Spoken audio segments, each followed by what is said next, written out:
Kakadosh, Boker Or, Beki'im Bahalacha 6, Siman 165, Kuf Samechei, this is Halacha Bet, this is day 84, page 201.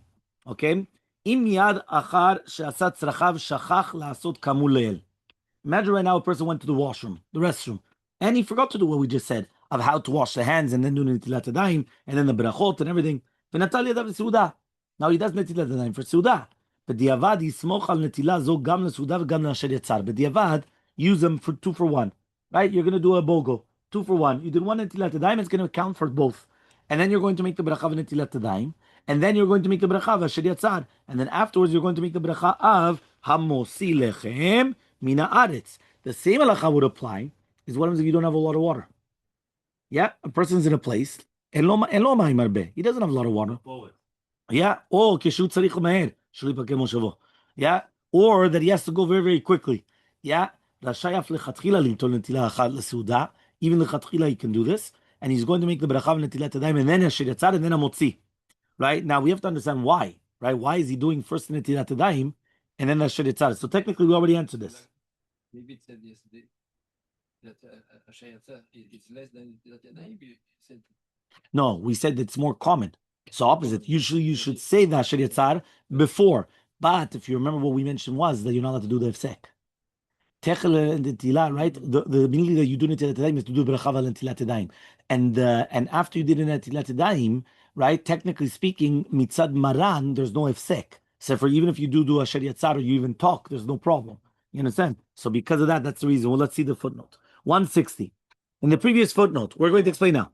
In the previous footnote, it was explained that for any of a number of reasons, it is not sufficient to form the netilat yadayim once and have it count for cleansing one's hands from using the restroom and also to purify the hands for the bread. There's a few reasons, okay? Nevertheless, the Mishnah Berurah ruled that if someone did it, he's fulfilled the obligation. Likewise, in the case of the ideal formula, is not possible to follow, right? A person may follow to do 1 for 2, right? For both purposes, saying al netilat yadayim first and then a asher yatzar.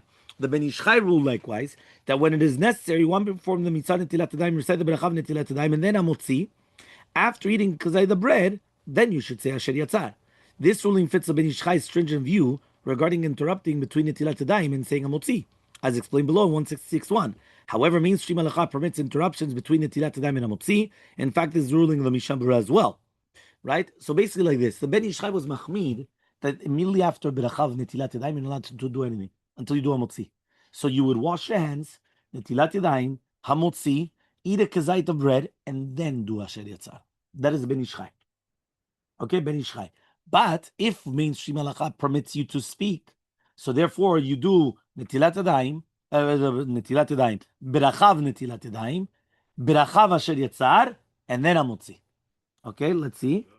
Yeah, exactly. Not to forget and everything else. He says the Halacha Berurah explained that although it is the best to cleanse the hands twice in such a case, if someone can only cleanse them once, he should perform netilat yadayim, say the bracha, then say asher yatzar, even before hamotzi, following the formula of the Bach and the Eliyah Rabbah. It is important to say the bracha of asher yatzar at the first possible opportunity. Ma'amar Mordechai was warned that one should not postpone the bracha of asher yatzar until after saying the bracha of hamotzi, since he might forget altogether.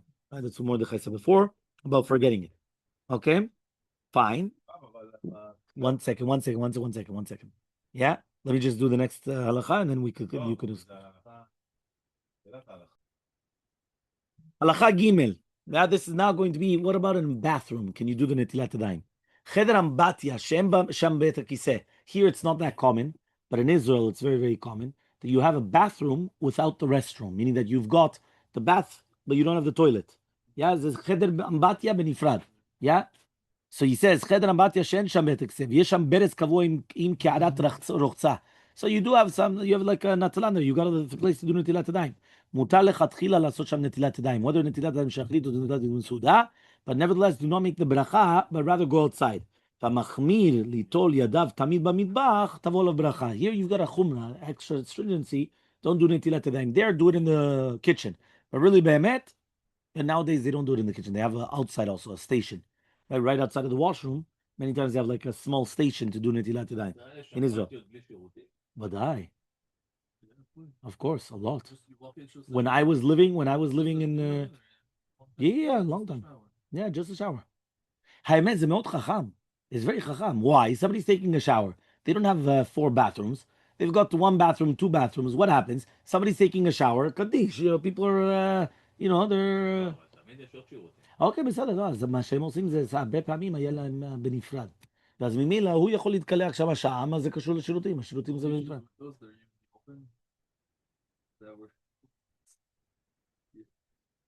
Yeah. Okay. Yeah, the magav. Yeah, the spongy. Yeah, the squeezy. Yeah. Fine. 161. This is the ruling of the Rishon LeZion in a number of his works. His lenient ruling is that the household bathroom does not have the status of a bathhouse. The Shulchan Aruch ruled that after someone has used been in the bathhouse, he has to wash his hands. The Achronim explained that this is because of the evil spirit that resides in every bathhouse. They added the same applies to someone who enters a restroom even if he didn't even use it. He says after being in a bathhouse as well, even the one did not use it, it's the same thing. The Rishon LeZion however proved that there's no such spirit in the bathhouse based on the Gemara Masechet Shabbat that one should drink water in the bathhouse. Therefore, it must be that this evil spirit exists only in a restroom. The Ben Ish Chai ruled that it is necessary to wash 3 times alternately after exiting a restroom, but after a bathhouse, only have to do it each hand once because of a minor evil spirit. If a person entered a bathhouse and did not use it, it's not necessary to wash hands at all. That's the Ben Ish Chai. This discussion is about entering a public bathhouse, but at a household bathroom, one certainly does not have to do that. A household bathroom is usually more clean than a public bathhouse. Since being in the bathroom does not necessarily washing the hands, so therefore it follows that it should be permissible to perform Netilat Yadayim in the bathroom. There's likewise also the Chilkat Yaakov. He had another argument for the leniency. Household bathroom is not exclusively for bathing. Other personal affairs are also tended to there. It's used to store personal items, and therefore, again, it's not a bathhouse. The Rishon LeZion concluded that one may perform Netilat Yadayim in the bathroom, but one must say the bracha outside. Furthermore, he ruled that although he permits this technically, anyone that's careful not to do it will come and have a heavenly bracha. They will have a bracha.